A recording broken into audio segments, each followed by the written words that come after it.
Hey, everybody, it's Greg Harrelson here with Century 21, the Harrelson Group. And of course, I'm with my co-host, Abe Safa. And it's that time of the week for us to, share some more about what's going on in the Myrtle Beach real estate market, whether you have condo, home, land, or even thinking about purchasing. We just want to share some information as to what's going on and hopes to help you make informed decisions. So, Abe, thank you for being here. Always a pleasure, Greg.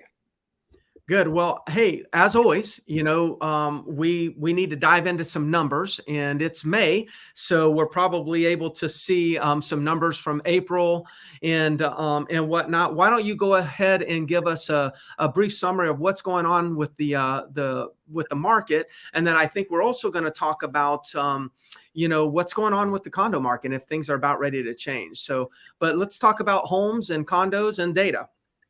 Yeah, absolutely. So, I mean, you're probably hearing news about the national real estate market out there. Inventory is finally starting to grow nationally. Now, we're not seeing that here locally. So what I wanted to do is now that we're into May, I'd like to pull up the April charts and take a look at those real quick and show you what's happening here. So what you're looking at here right now is the median sales price for single family homes that are resales only. This is not counting new construction. This is just resales. Which is what we primarily focus on here. Now you see a little bit of a dip. The median sales price for a single family home in our market right now dipped to $345. So it was a 5.5% drop compared to April of last year. But now you can see it it's nothing really to be concerned about because you can kind of see sawing back and forth, right? So in October, November, it went up a little bit, back down, back up. So, I mean, I think these are normal fluctuations, nothing to be concerned about. Surely not seeing anything that's a trend that's really to worry about at this point. Pending sales. Just to make sure, is that single family? Was that single family? This is only single family, and this is only previously owned. This is not counting new construction. Yeah. Okay, good. So next thing to look at is obviously right now, June of last year was when the real estate market really started slowing down, and it really kind of, as we got into the end of the year, it stayed slow and started picking back up again. So what we're starting to pay attention to right now, what we want to see is pending sales. Is that going up? So right now, pending sales for the month of April for single family homes was down 17%. Okay, so I don't know if you remember, Greg, but we've been like down 30 and 40% every single month for about 6 months. So this is actually a little bit better. But we're starting to comp with lower numbers for last year. At least we're going to get to the point like next month and the month after where we start comping with lower numbers from last year. So we should start seeing that they won't look as ugly, basically. Yeah, and it's very important, I think, that we make that distinction because when we talk about year over year, for the last couple of months, it's looked really ugly, but it was just like it was ugly in February compared to last February before interest rates went down. But like, it's not ugly if we're in a post interest rate hike environment.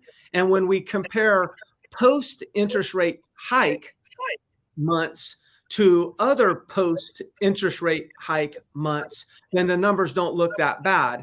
When we compare post interest rate hike months to pre interest rate hike months, that's where it looks very ugly, as you're saying. So I think both of us agree that's probably going to start. Hopefully it starts to normalize. I bet you, unless something crazy happens, I bet you that 17% will be a lot less next month. That's my hunch. Yeah, I think, and that's a good point. Yeah, so basically, I mean, it's a good market, but just not as hot as it was last year. And this is the key number that I'm really looking at is the month supply of inventory on the market, right? So you can see where we bottomed out in January in 22, right? And then all of a sudden we just skyrocketed when interest rates went up and doubled. And then around July we got to 2.1, and it kept climbing. This is where we started getting concerned a little bit. And then as of November, then things started getting better again. Then you see we went from 2.6 months supply in November to 2.4, 2.5, 2.5, 2.6, 2.5. So it's really since September, that's what, about 8 months now, 7-8 months. It's kind of been pretty flat. Which look at even back in 2020 when it was under 5 months, between 4 and 5 months. I mean, that it's been a seller's market since 2020. It's been a really No good question. run for sellers. I mean, that's No yeah. question. And I look, if I go back further, Greg, I mean, look at where we were, right? I know. So, I mean, there's a lot of YouTubers out there talking about the market's going to crash. There's going to be foreclosures. I mean, look at what it was back during the housing bubble back in when we crashed in '08. Like in 2009, there was 21 months supply of homes on the market. We're nowhere near that. Right now, we're at 2.5 months. Yeah. So yeah, so we've been in the seller's market really for a while. All of this technically was a seller's market, and then once we got into 2020, it really became a hot seller's market all the way through here. Yeah. All right, so let's look at the condos real quick. So median sales price in the condos actually went up last month, 6.7% to 240. Again, you know, it's not like, okay, it's going to keep going up. It's that we've got that seesaw back and forth. You know, 1 month, depending on how many units closed and which unit closed, there just happen to be more higher price units that sold last month. So you'll see the median price kind of fluctuate back and forth. The main thing is to look at a trend. What's happening as a trend, not pay attention to just one particular month. Pending sales down 12% compared to last year. Again, that's not a bad number. And then this is the key thing, of course, that we're looking at is inventory. So month supply of inventory. Let me change this to a 3 year, so it's a smaller graph. You see how we went up to 2 in July of last year. That's again that big spike when interest rates doubled, and then we got into the summer months and we got into the housing recession, is what everybody's calling it. You see how we just kind of been level all the way through, through. So down even this month, we're at 2.2 months supply by the end of April. Now, to me, this was surprising, all right, because this is the time of year, spring season, where we start seeing inventory start to grow, right? And it's just not happening, at least not yet. Yeah, and I don't know if it's going to happen. You know, I mean, sales are strong. I mean, and right now, I'm seeing some momentum in new contracts. You know, so we seem to be increasing our pendings again right now. So, you know, I think that's going to continue. Yeah, which it seems like every listing that comes on, there's 2 buyers for it. You know, it still feels that way. Anything else you want to see on this chart before I take it down, Greg? No, I think that's really good. I appreciate that. Okay. All right, so I mean, go ahead. Go ahead. I was going to say, I know another thing that we wanted to talk about was, you know, the condo market specifically, and some changes that might be coming about. What are your thoughts on that? Yeah, I mean, we took last week. If you guys didn't watch last week's episode, kind of go back and watch it. 2 major things happening right now that are really it's overall market, but kind of got us a little bit concerned about the condo side of the market. Anytime insurance renewals have been coming up for a lot of these resorts and condo buildings and subdivisions, insurance has been going through the roof across town. Even single family home insurance here at the coastal area has been going up. But what we feel I guess it hurts a little bit more on the condo side, because a lot of these HOAs don't have extra reserves, extra money to pay for a higher insurance cost. So what we're starting to see is every time a renewal comes up for a particular resort or a subdivision, they're either getting an assessment or to cover the insurance costs for insurance, or they're seeing HOA dues go up, or a combination of both. So that's something that we're really paying attention on, because I'm getting it. I'm sure you are, Greg. We're getting calls every single day from condo owners saying, oh my God, what do I do? My HOA just went up $150. So if you guys haven't gotten anything from your HOA as far as an assessment or as far as HOAs going up, kind of be proactive, give them a call, check what's going on, see if the insurance policy has been looked at, and kind of anticipate what's around the corner for you, because we're seeing it across the board. So that's the first thing to pay attention to. The second thing is, you and I talked about this last week, Greg. I pulled up every oceanfront condo or ocean view condo on the market. I think this was last week. There's about 600 units on the market. Then I went back and looked and see, okay, well, how old are these buildings? So out of the 600 units around the market, the average age of the resort of these buildings that were on the market is 34 years. So what we're starting to see is a lot of these buildings are getting older. Okay, they're on the oceanfront. That salt air really they take its toll on these buildings.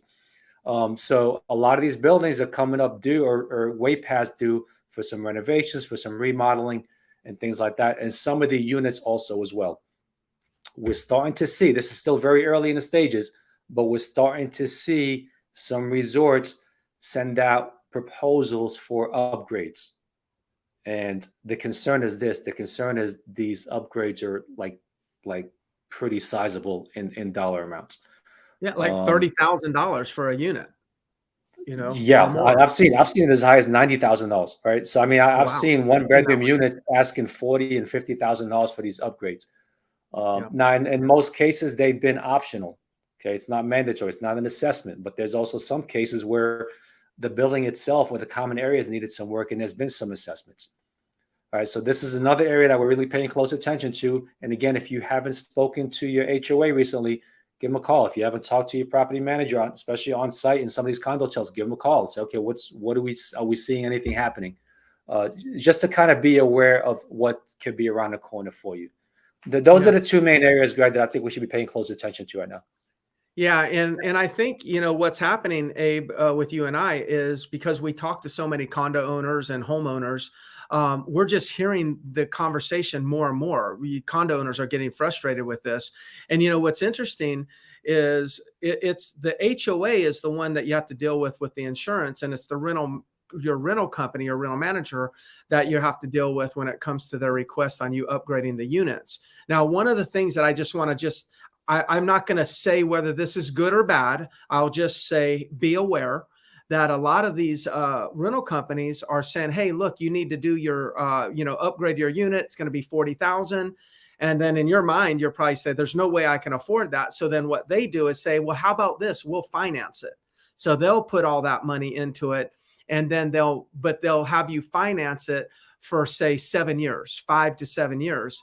But one of the things that you want to just check into, and again, you may not care about this, but when you do that, a lot of the requirements or stipulations will be that you are locked into them for that 5 or 7 years. So while you're doing that, you're also locking into a very long-term commitment to that one rental company. And if you do sell within that period of time, you really need to check to see, how does this all work out? I'm sure when you sell, you have to pay it all back, any remaining balance, but you just want to look at the language of those contracts carefully, because I do know these rental companies are locking people in for multiple years. And that might be something that you're okay with, but it might not be something you're okay with. I just say, make sure you look at the fine print with all that. Yeah, at the very least, be aware of what's going on. Yes. Check with them and see what the plan is moving forward. Yeah. So we'll keep a close eye on that, and if we start to see anything happening, like as far as inventory flooding the market, owners want to get out, we'll be first ones to tell you, because we look at those numbers every single day. Other than that, mortgage rates, I mean, it's like a roller coaster. I think it was like 6.73 for the 30-year average yesterday. It keeps going up and down. It keeps bouncing. I mean, I hear one banker says, I think they're going to go down by the end of the year. And then I hear another banker says they're not going down by the end of the year.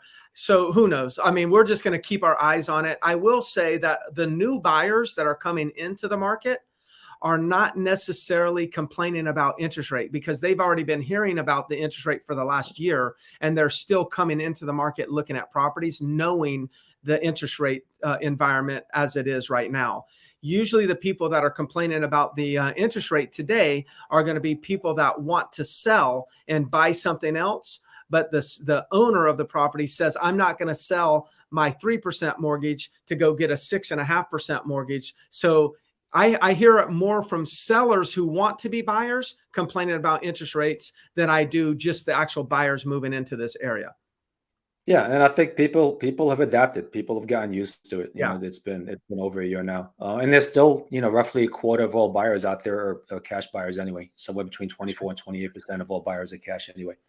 But that's all for this week, Greg. I mean, obviously we'll keep a close eye on the upgrades for the different resorts and any assessments and things like that. All right. Well, good, everybody. You please let us know. I'm Greg Harrelson. This is Abe Safa, of course, both with Century 21, the Harrelson Group. Here's our telephone numbers right here. Feel free to text us, call us, reach out to us. It doesn't matter if you're thinking about selling or not. We're in it for the long run. We're going to be here for years and years, helping buyers and sellers in this real estate market. So feel free to just use us as one of your valuable resources. Abe, thank you again, and we'll connect next week. Thank you all for watching. See you next week. Bye, everybody.